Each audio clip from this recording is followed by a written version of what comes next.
Kalau saya jadi presiden tuh hukuman mati bagi koruptor harus diberlakukan tanpa syarat dalam keadaan krisis. Sekarang kan koruptor tuh dihukum mati kalau negara dalam krisis. Coret krisisnya itu. Pokoknya koruptor dihukum mati aja gitu. Satu.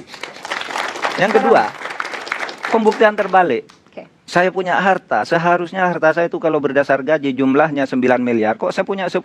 Langsung Anda sudah korupsi 1 miliar. Buktikan sih kan secara balik. Jangan jaksa yang buktikan, tapi Anda yang buktikan bahwa harta Anda itu sah. Diberi waktu 2 minggu.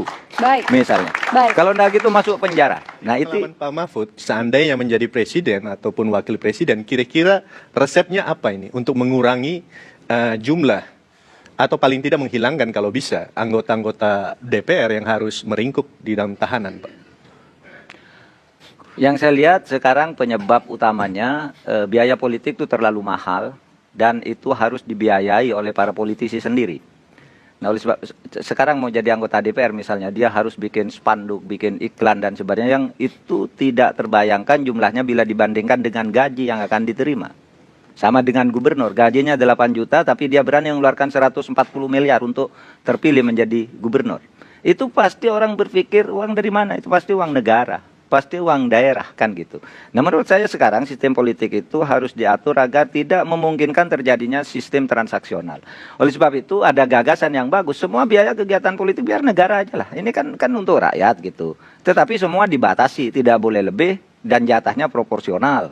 Maka bagian dari itu saya pernah mengusulkan agar saksi-saksi itu sekalian dibiayai oleh negara. Jangan saksi dibebankan kepada calon lalu nyuap setiap saksi. Dari setiap tingkatan gitu. Nanti ngawal ke KPU Jakarta bayar lagi, membayar ini itu agar tidak agar bisa berubah atau agar tidak berubah semua. Tadi itu apakah sekedar karakter atau memang ada yang lebih dari itu? Iya, satu persoalan biaya politik terus mahal, yang kedua memang mungkin untuk orang-orang tertentu karakter.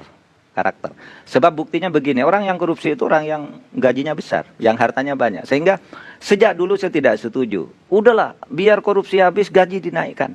Orang yang gajinya kecil itu tidak korupsi. Ini yang korupsi ini Joko Susilo, Akil Mukhtar, WAUD, siapa-siapa. Itu yang gajinya udah besar dan rumahnya udah banyak. Ketua MK itu berapa sih Pak gajinya? Besar, berapa, untuk saya sangat besar. Lebih dari 100 juta, kira 100 sampai 120 tiap bulan. Baik. Itu bersih. Gitu. Itu masih korupsi, itu artinya apa? Karakter. Oke. Kalau kita bicara aparat yang berwenang untuk melakukan tindak pidana korupsi, kita punya polisi, kita punya kejaksaan, kita punya KPK. Nah, menurut Pak Mahfud, jika nanti terpilih, resep apa yang menurut Pak Mahfud terbaik bagi 3 aparat negara ini yang punya kewenangan memberantas korupsi gitu. Kurang lebih konkretnya itu role-nya seperti apa, Pak, di antara mereka? Yang paling jitu, Pak. Begini, kita kembali sejarah lahirnya KPK ini kan karena waktu itu polisi dan jaksa tidak efektif kerjanya, lalu dibentuk KPK.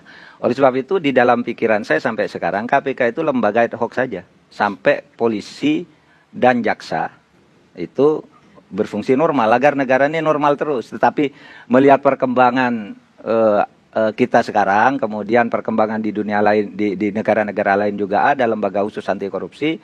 Menurut saya sudah, kalau memang mau diteruskan mari, tidak usahlah masuk ke konstitusi atau diteruskan mari, tetapi juga jaksa dan polisi itu terus berbenah. Saya dulu berpikir jaksa polisi itu berbenah bisa, dalam pengertian ini yang senior-senior pensiun masuk, yang muda-muda sambil dibina gitu sampai dalam batas normal begitu, lalu KPK sudah mundur dari posisi jalan. Ini negara ini sudah normal, tidak ada yang khusus-khusus lagi gitu. Saya kan pernah usul begini, kalau saya jadi presiden itu hukuman mati bagi koruptor harus diberlakukan tanpa syarat dalam keadaan krisis. Sekarang kan koruptor itu dihukum mati kalau negara dalam krisis. Coret krisisnya itu, pokoknya koruptor dihukum mati aja gitu. Satu. Yang kedua, pembuktian terbalik. Saya punya harta, seharusnya harta saya itu kalau berdasar gaji jumlahnya 9 miliar, kok saya punya 10?